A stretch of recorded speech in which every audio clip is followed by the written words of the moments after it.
Do you have this strong intuitive feeling that you are just destined to build a business and a life that stands out amongst the rest, but you just don't know how to get there? I feel you. I've been there, and I can see that you are another fellow flamingo just waiting to take flight. My name is Megan Shallow, social media guru and founder of BNL Media Consulting, and this is exactly what I have done through building my own beautiful empire that has become a unicorn in the social media management world, as well as a safe space for entrepreneurs to feel empowered with their digital marketing. All of this was founded on the basis of 3 magical words: breathe, nourish, and love. Are you ready to learn how to be that entrepreneur who shows up online and offline with confidence, has a business that makes an impact in this world, and lives a life full of connection, love, prosperity, and joy? If the answer is yes, then let's go. Okay, welcome to another episode of Fly Flamingo Fly, episode 2 of season 3. And I am having more guests on this time. I am open to sharing, I guess, this space, even though I just love to talk by myself. But this time around, we are bringing a guest. And today I have Katrina Owens, a woman that I just got chills because she just came through the algorithm. We met through the beautiful powers of Instagram. And we're both now in the same business mentorship space, living in balance, which I talk about all the time. And we just could not have been more of a soul fit. So I am just so grateful that all the things and all the hashtags and all the location tags brought us together for today. Hi, Katrina. So good. Welcome to Fly Flamingo Fly. Really, I just like to invite other fellow flamingos onto the space. That seems to be the only kind of friends I have anyway. The ones that I like to hang out with a lot. They're flamingos in their own industry. And you are a flamingo in PR. The coolest PR gal I've ever met. Honored. I think I'm like slightly different when it comes, well, you actually know I'm slightly different when it comes to PR people. So exactly. That's hence flamingo energy. Yeah. Hence flamingo energy. You are the flamingo in the crowd of pigeons or the unicorn in the crowd of horses. But you know, either way. And so what I love to do when I bring guests on, because we have a lot of entrepreneurs that listen to us, as well as aspiring entrepreneurs and marketers, hearing your story of how you stepped into entrepreneurship. Yeah, it was a journey, and now I'm like further and further away from it. So I'm like, did that really happen to me? But basically, I never thought that I would ever be a business owner, be an entrepreneur, be self-employed. I did not. Like, if you would have told me 2 years ago, 3, 5 years ago, this is what you'll be doing, I would probably just not even believe it. So I had a long corporate career. It was almost 10 years long, and it never felt like quite right to me. Like when people say like, don't you just like wake up in the morning and love what you do? Or like you're excited to start the day. I'm like, actually, no. Like, absolutely not. Didn't know what my purpose was. Like as a yoga instructor, people would always ask, well, what's your purpose? And all the things. So anyways, that's all to say, I felt confused for a very long time. And I would say a bit unhappy because I was just not entirely sure where my life was going. It didn't feel up to me to decide, which is crazy, but it didn't. And my wonderful partner, who is self-employed, at one point he kind of put the bug in my ear, like, hey, I know you have some frustrations with your job, and I know that you're not really sure what you want to be doing. So why don't you think about just like setting up a business and like, you know, just incorporate something. And maybe you do a little bit of side work, or you like take on like one client on the side and do some freelance and just have it there and see. And so we were on a long drive home from the Okanagan, actually. And so we spent like 4 hours kind of beating it around. And by the end, I was like, okay, like I think I can do this. So weirdly enough, that conversation probably set off like dominoes in the universe, because after that, a series of events happened where, you know, there was another job opportunity that came up while I was still at my other full-time job. It was a job that was going to offer me more money. I didn't want to leave my other employer, brought it to my employer. They weren't happy about me asking for more money or, you know, being offered other opportunities. So from then on out, I knew that the relationship, you know, it wasn't an amazing working experience for me up until then. And I just knew it was about to get worse. So I confidently decided that that was no longer a place for me to grow and thrive. And so I left and started picking up clients. I picked up a part-time marketing director job. I held on to that one for about 8 or 9 months until I was finally ready to just dive in. And that whole, transition from like being full-time self-employed to having clients and part-time self-employed to full-time self-employed. Um, that all unfolded like a year ago. So now we've been in it for a year. So here Which we is are. wild. So much can Unexpected happen in a entrepreneur. year. I know. The best ones are unexpected, I feel. Mhm. Yes. And now it truly feels like this is what I'm supposed to be doing. And are you happy waking up in the morning? Most days. I mean, like, I realize that, it's not always going to be perfect, but every day I get to choose. And that's a very powerful feeling, knowing that it's all up to me. So This is I true.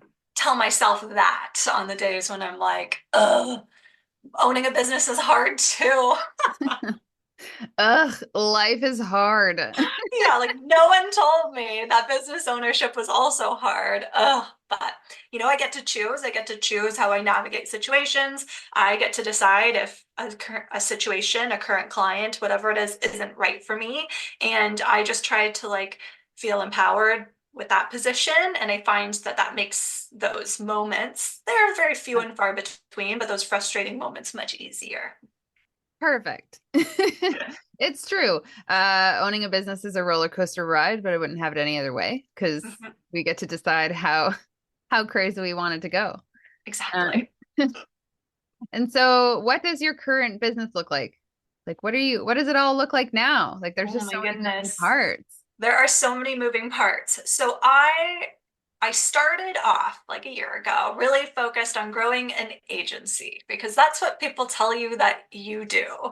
And Oh, Exhibit A. case in point. So that's what I started doing. And, it's important for everybody. I mean, this is a social media podcast, so it's important to the story that I did not have a social media presence before starting my business. I had a private account that I posted on like 4 times a year when I went on vacation, and I had no interest in being a public figure. I actually, looking back, I think like deep down, it's what I wanted.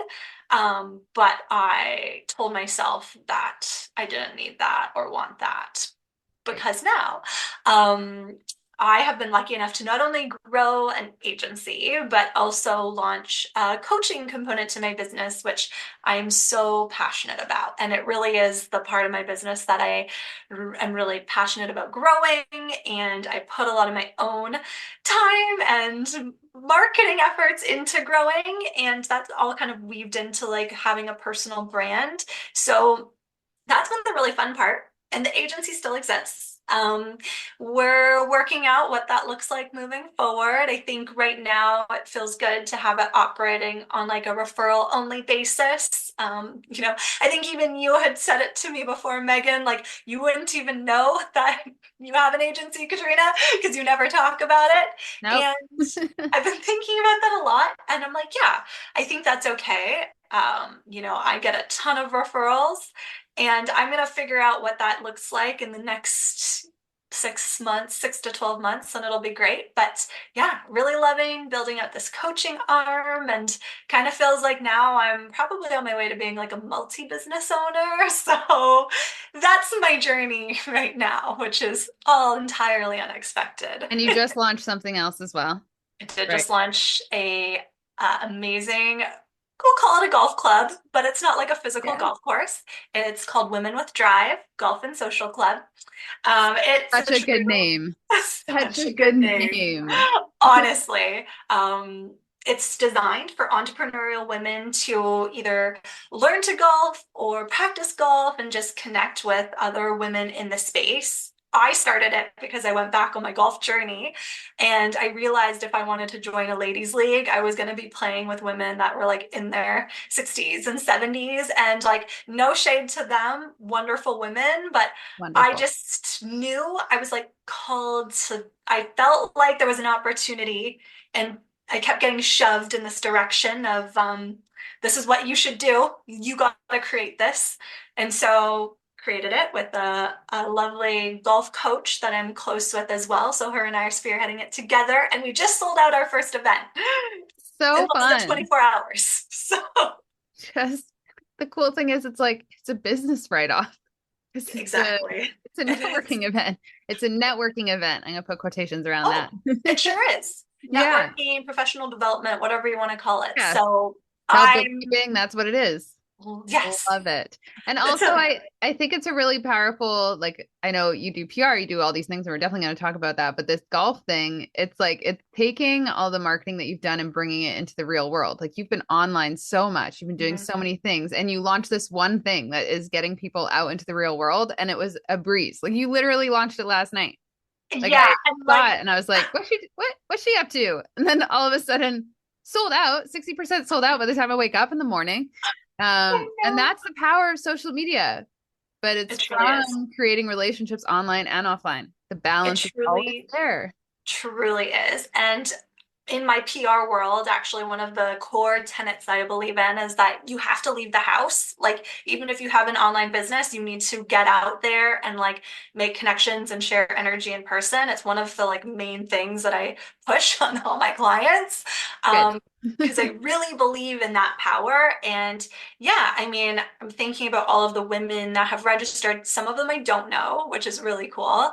The ones that I do know are all women that I've connected with in person at one point or another. So that just shows like these, and a lot of them are women that either I've worked with in different capacities before, or we've seen each other at different events. So it's like, I mean, I talk a lot about like being famous, feeling famous, and then there's this component of like building a community of fans, like people that love what Mhm. you do and get on board. And I see that kind of power and that magic.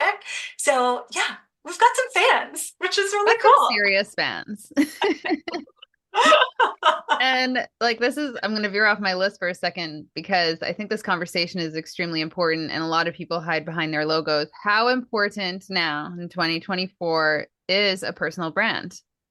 So important. I mean, you're talking to the personal branding expert. Totally. You see a lot of these like faceless marketing trends, and they seem to be doing well, but I think it's a phase. And I think if you want to grow a profitable business that can withstand the changes in the algorithm and social media, you need to be harnessing like your personality. Like that's what people connect to. Like Yeah. anyone can take stunning photos and videos and, aesthetic this and whatever that. But like those get old and those are hard to build a connection to. If you really like, so I've sold out this golf event. And then I also have had an amazing launch. And it's like a launch month. Yeah, Had you're having serious launch energy.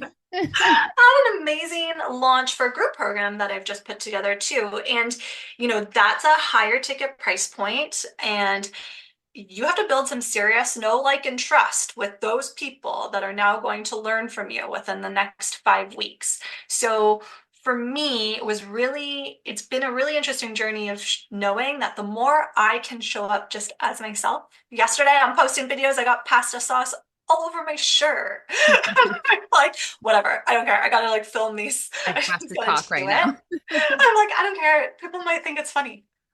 The more you can like let go and just like be yourself and feel like you're talking to your friends, the more you'll actually like make friends.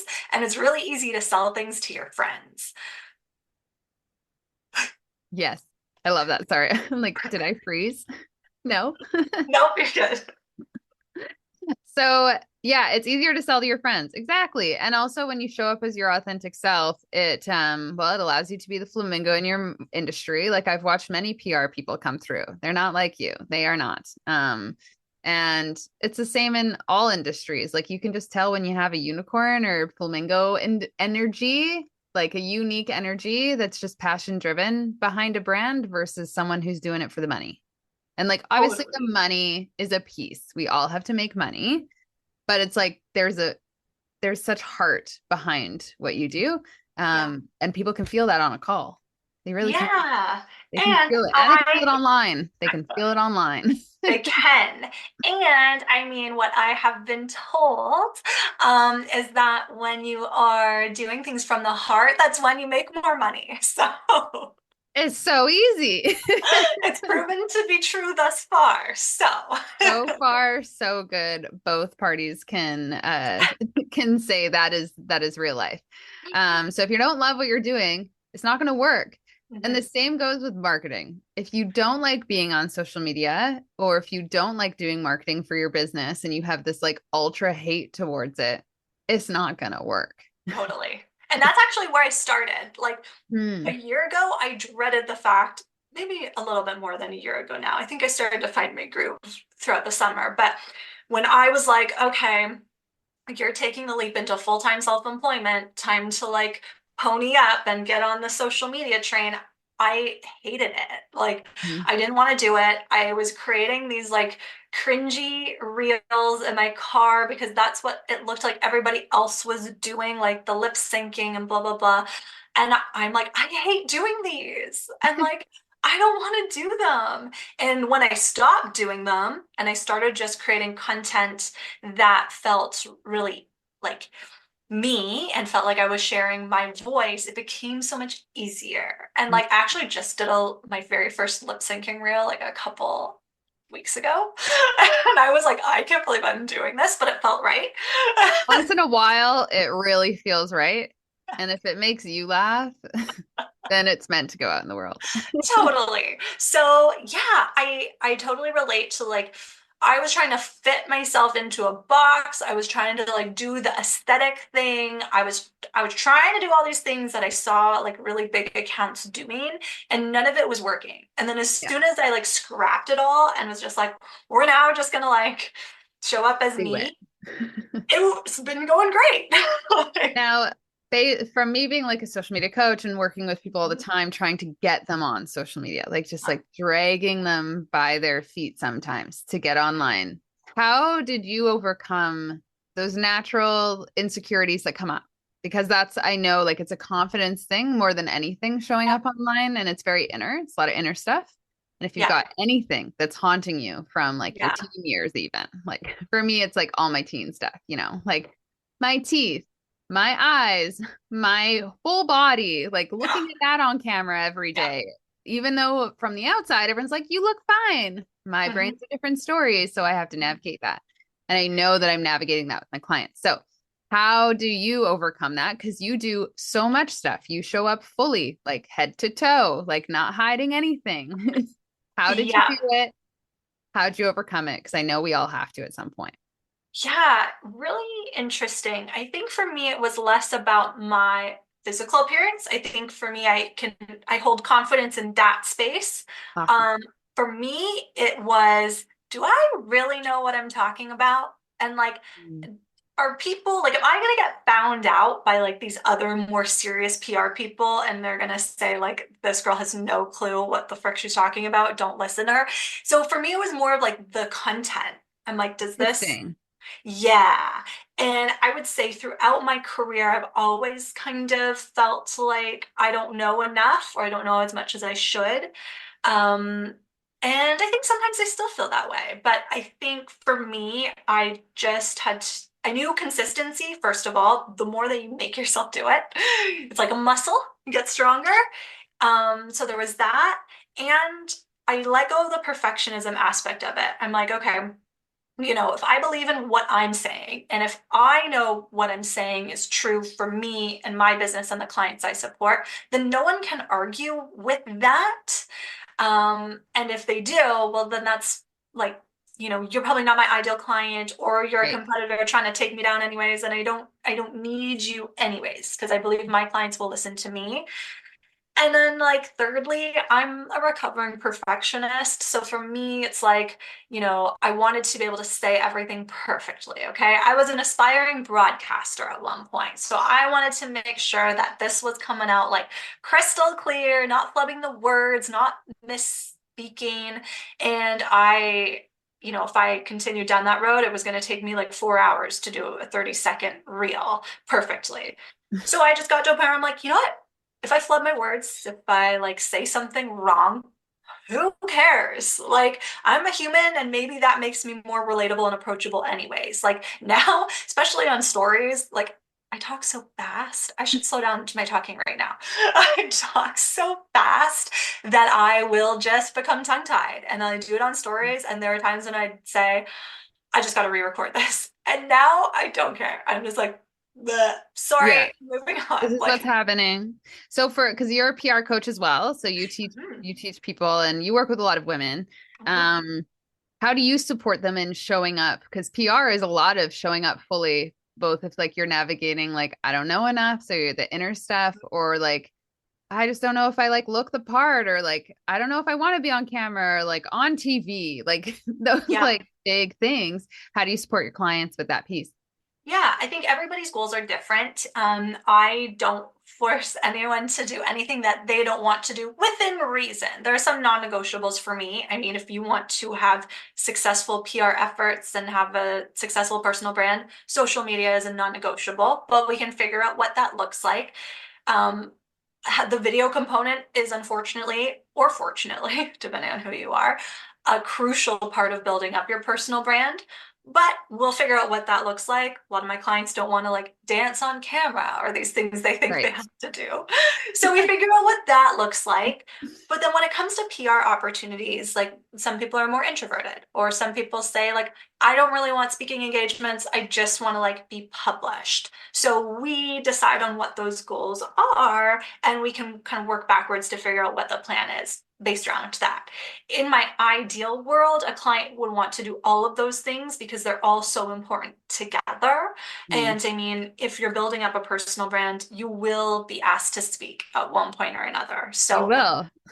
You it's have no an choice. and it's an amazing opportunity. So I try to empower my clients to do all of those things, but we'll take baby steps. And I think in PR, you have to, anyways. There's not really a thing as like overnight success anymore unless you're like a meme. And Yeah. sorry, my clients are not memes. My clients are successful business owners.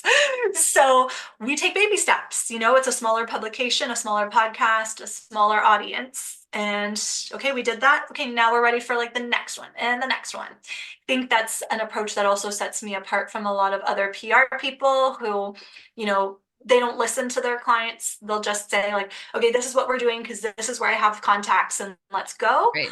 And I just don't believe in that approach. I think you can make contacts anywhere, and like, let's do the opportunities that feel really aligned and just be realistic. Like, I would love to like be in Vogue tomorrow, but like, is that happening? Not right now. Not right now. Good job. Not right now. But anything's Not possible. And yet. it just actually a really good thing at the end of the day. This is what I expect from all my clients. You got to believe that it's going to work. If you Yes. don't believe that it's going to work, it's not going to work. Yeah. So if I have a client who is kind of faltering on that, that's up to them. They've got to find that inside them to like believe that, yeah, each baby step is a step forward. In PR, there's not, it's hard to measure ROI for each individual thing. They all work together. And that's actually like it's a concept that can make me feel a bit insecure when I have to describe it. So like a serious businessman who wants to know the ROI on every single thing. I'm like, well, you know what? It's not how I operate.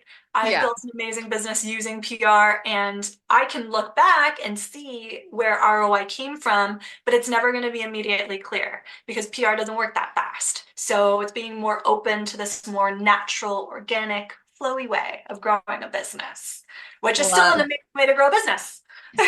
One, I love that question. And no offense, men. We love you. You're amazing. But when I get asked, so what's my ROI? And I just laugh and I'm like, I wish I could tell you, but unless you tell me your profits and you let me in on all of your secrets of like how you're getting your leads and da da da da Yeah. da, I can't tell you. So you're gonna have to tell me. And usually it's like, I always am like, well, I've had clients for 4 years and they haven't fired me yet. So they must be making more money and they just aren't telling me how much.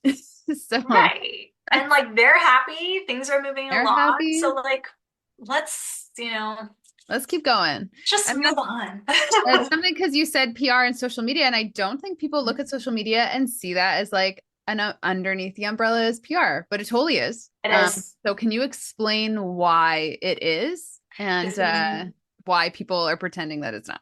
Yeah, so interesting because I actually let earlier in my business, I let clients, some kind of misaligned clients, make me feel a bit insecure in how much I wanted them to be on social media first before pushing PR. And what it comes down to is this, like if you're not telling your story, no one else is going to tell it for you. So you have to give a person a reason to be interested in you and see the value in sharing that story and then want to share it to their audiences.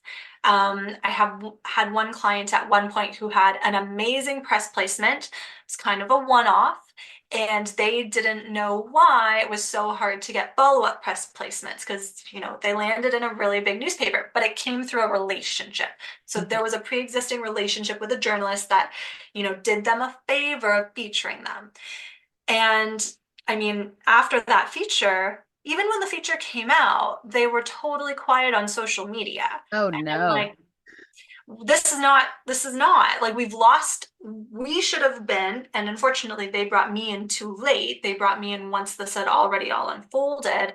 Like honestly, there should have been momentum building before the media placement. Use the media placement to like really like let things bubble over and maybe use that as an opportunity to capture people into an email list or convert leads into whatever way we want to kind of capture that audience and then continue to leverage that to secure more placements. But there was no strategy. And so social media is this really important tool because like that is your home base. Like that's the home base for your brand.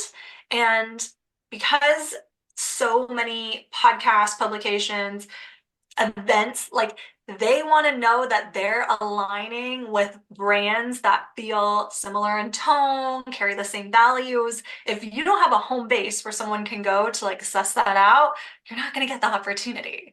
Unfortunately, PR and using that tactic is not like it was like even 5 years ago or 10 Yeah. years ago. 10 years ago is when I first started in the industry, and it was a totally like 100% different ball game. So now it's like, hey, anyone can build a personal brand and use PR, but the non-negotiable is a presence on at least one social media platform.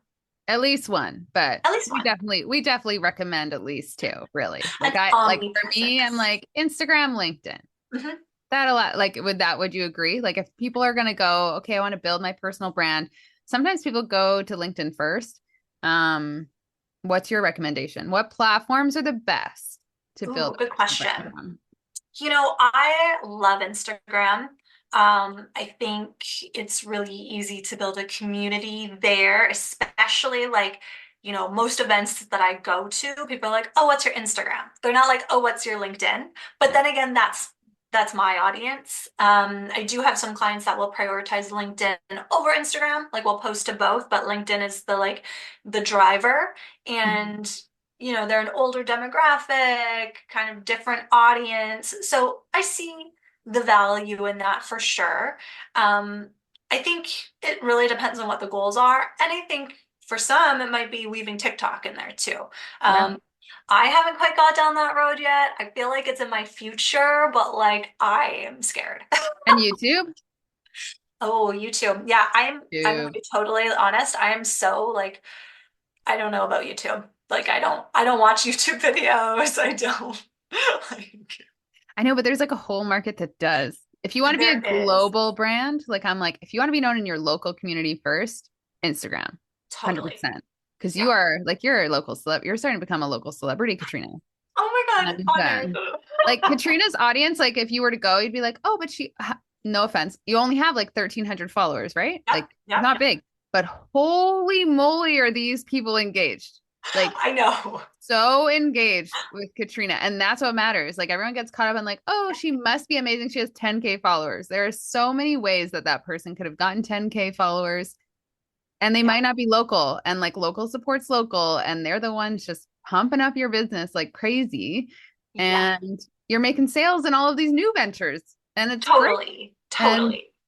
so and your brand has created that. Like when we met, I think you only had 700 followers. No, I know. Like Actually, I would say last May, like I was like at like maybe 300. Like, Yeah. and it was hard. So like that's my like major social media win is even getting to over 1,000. I never thought I would have over 1,000 followers.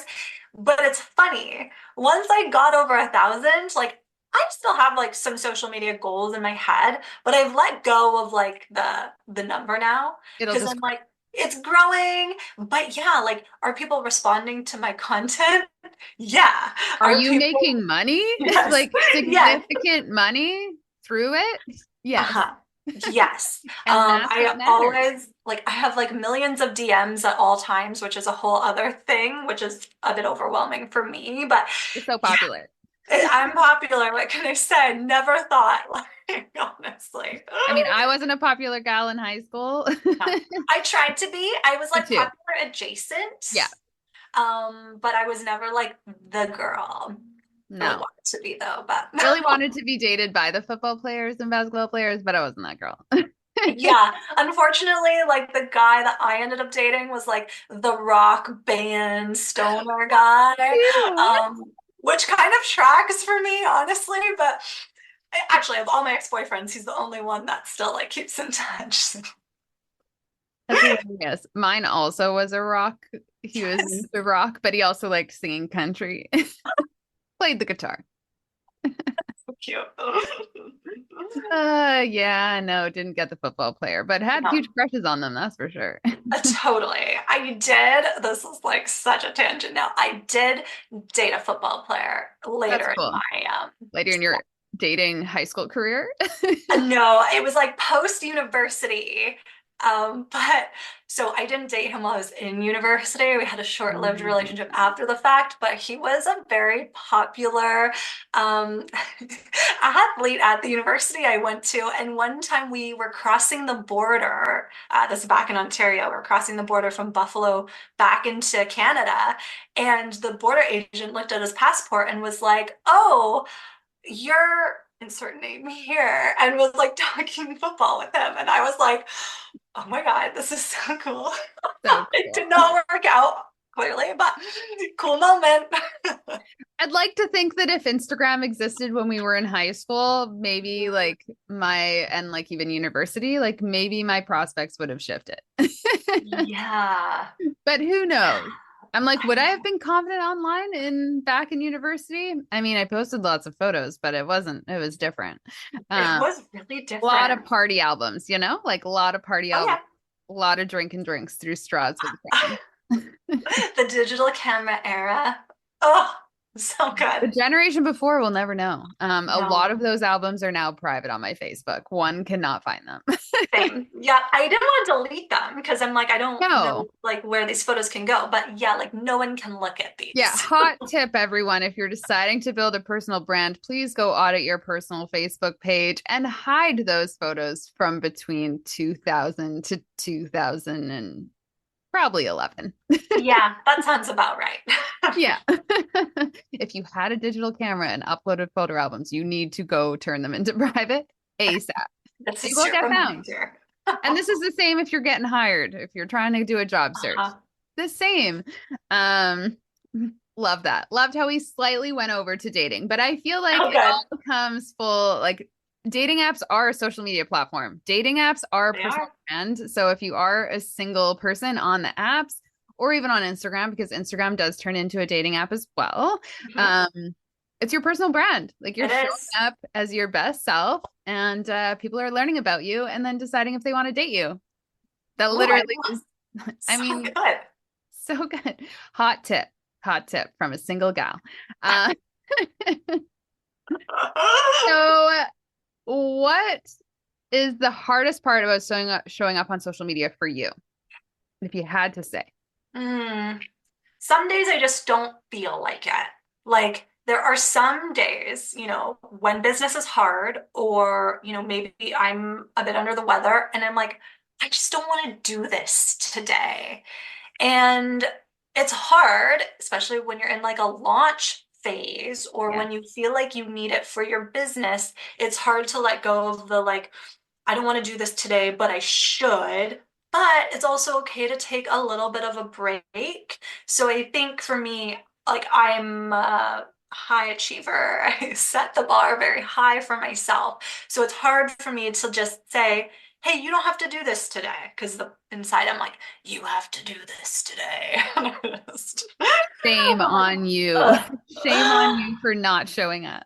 Yeah, so that's hard, but I'm getting better at giving myself some grace. There was a point in time when I tried to have really strict boundaries where I'm like, you will not post on the weekends, you will not show up on the weekends, you've got to give yourself a true break.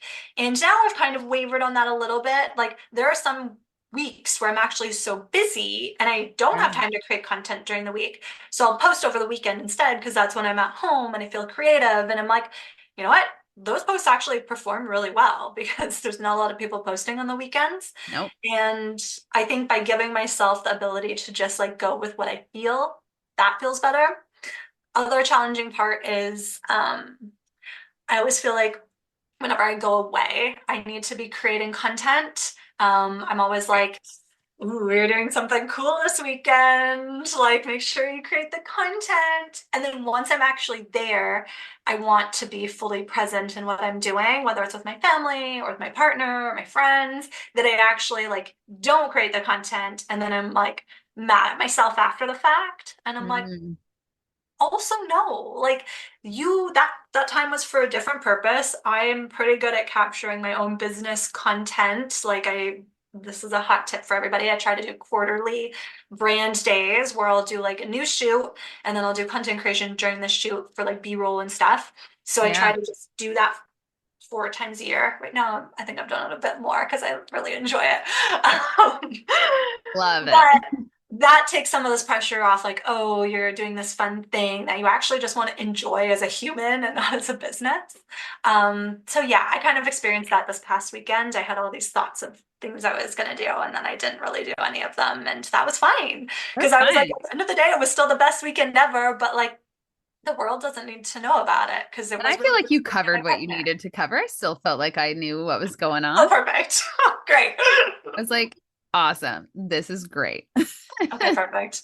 Yeah, I was like, I am I love watching the Knockout Directive TV show. Like it's it is that's a TV show. it is a Mhm. TV show. Like those stories, that's my TV.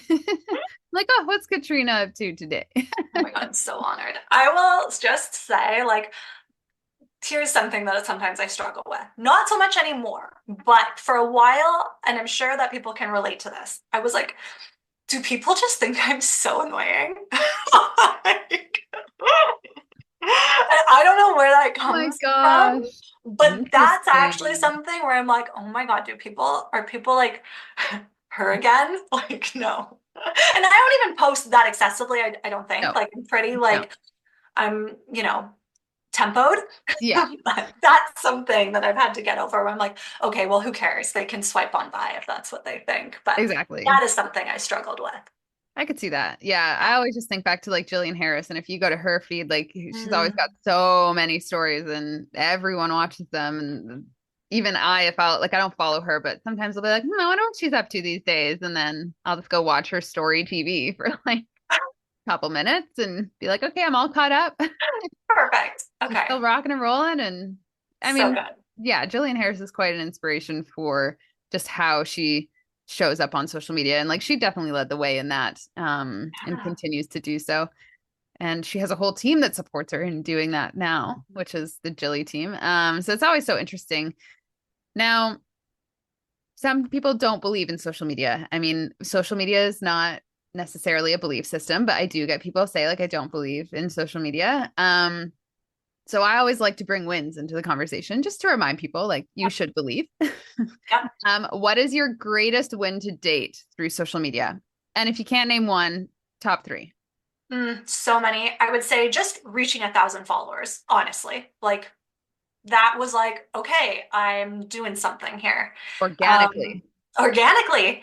And the second win is I guess like these kind of two most recent ones, like um, well, sold out this golf event with a brand new account. I think like before we got on this call, already got to like 42 I followers. saw So I'm that. like, Okay, this is growing. So that was awesome. And then just on my own, in my own business too, like I launched this group program just to my close friends list and email list alone, at a high ticket price point. And I immediately had 8 people sign up, register, pay.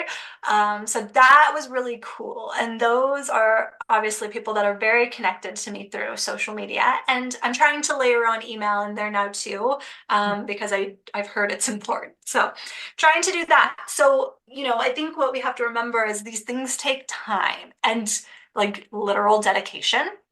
Like I work with a lot of women that are in this similar state of business that I was a year ago, where it's like, social media feels hard. Like I'm just barely getting to 500 followers and I don't think it's going to like pan out for me. But you really need to be consistent in your approach. And it's not just posting consistently, it's like leaving the house consistently, because honestly, the biggest like jumps in followers I get are when I go outside to events. Yeah.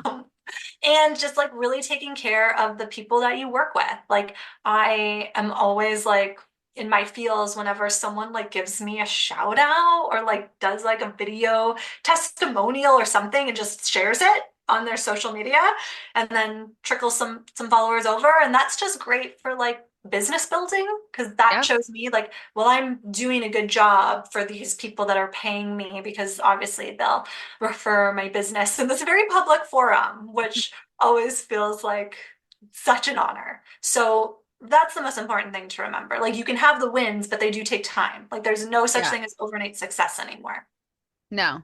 And you can't just throw a couple hashtags and hope that your business is going to blow up. Like it needs Yeah. to be, it's just like, it's how people used to build business, but it Yeah. allows it to accelerate a little bit quicker. Like the word of mouth can just accelerate a lot quicker with social media and with PR, Yeah. which is social media. But like PR strategies, I mean, before we wrap up, what are some, because you say PR and a lot of people think like TV, radio, da da da da. Yeah.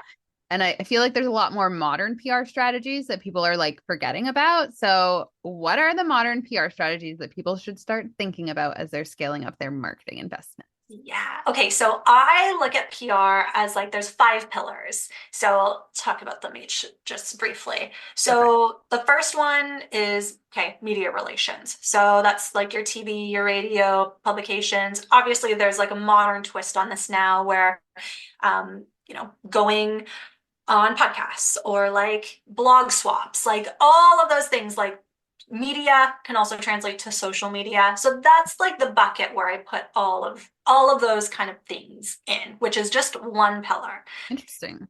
Yes. So in addition to that, there's community relations. So this is how do you support your community, whether that's locally or maybe there's a cause that you support. So this is like leaving the house, but also like leaving the house to do good. So are you sponsoring an event? Are you volunteering your time? Like what are some ways that you actually align your business with like supporting the community that's out there to like give back? So that's a really important one for building up your brand and that kind of feel good, like value system thing. Industry relations is another good one. This is actually one where I like to do like a sneaky twist. So we would think like, we'll use my business as an example. Okay, my industry is PR. Sure, I can go to PR events or like go to PR networking events. That's cool. That, network in my Yeah. own industry. Sure. It's more effective to figure out how can I go to other industries and start to promote myself as the PR person over there. So like, do I Mm, go to like a real estate event and start, doing like going down that road and networking within that industry? Do I go to like, okay, interior design? So it's like, how do you become like the expert, not in your own industry? Like, think about it differently. Like, go to an event or like find an opportunity to speak at an event to people that like are your ideal client, but like they're right. not in your lane of business. So that's industry. Influencer relations. So this is not like social media influencer like we think it is, like a Kim Kardashian, like that whole scene. This is, I wholeheartedly believe, because I've seen it in my own business. There are people that come into our lives that are our cheerleaders, our influencers, and they might not even have like a social media presence at all, but they continuously refer you business. They say your name when opportunities come up. And I have a couple of these in my own world that I always make sure I'm going to treat whenever I can. Or if they're asking me for coffee, I'm like, yes, I'm going for coffee.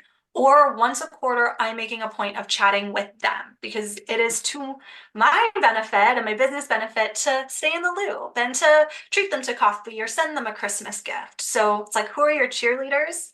And how can you like keep them like in your circle and like is really just like authentic like relationships, right? So that's my kind of influencer. And then finally, there's client relations. So we also talked a bit about this, but obviously, like the easiest person to sell to or to create fans out of are the people that have had a positive experience with you already. So how do you continue to nurture them? Maybe once you finish working with them, how do you still like stay tied to them and continue to support each other, even if it's not through an exchange of goods and services? Are you like liking their posts on social media or sending them messages once in a while? So those are kind of the five. So I like that. There's so many things that fall under each one, but that's how I kind of keep them all organized in my brain. And I feel like everyone just thinks about the first pillar. Mhm.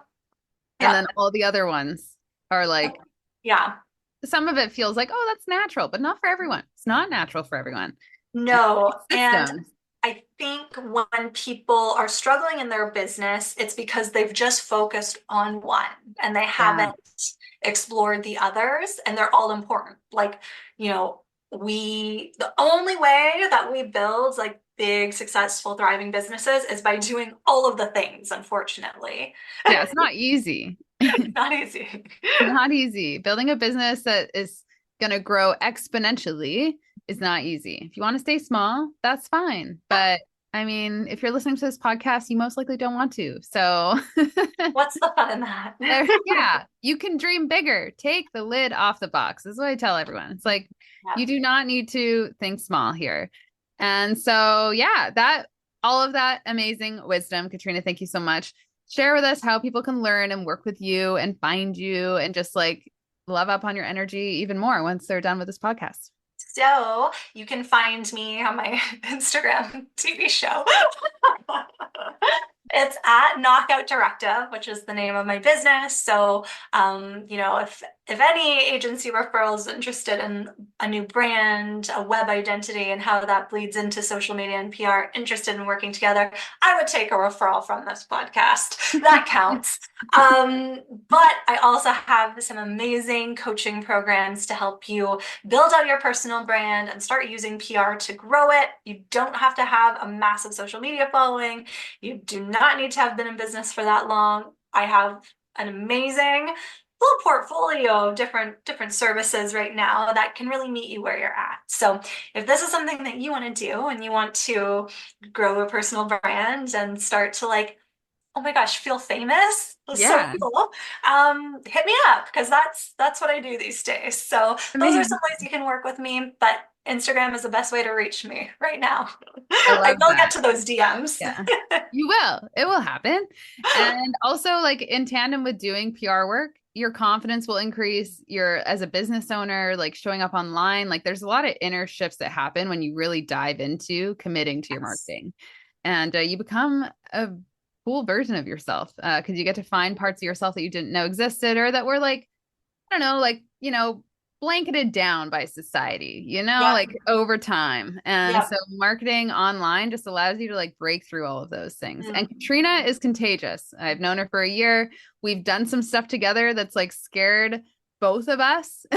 And it's been magical and we've grown together. And so grateful for our relationship and to continue to watch you grow.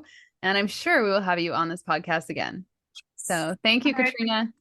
Thanks, Megan. All right. And until next time, I will let you know who the guests are as they come, and we will see each other later. Thank you so much for joining us on another episode of Fly Flamingo Fly with BNL. We are so grateful you stopped by, and we hope that something from today's conversation ignited the inspiration you were looking for so that you can keep moving forward towards the life of your dreams.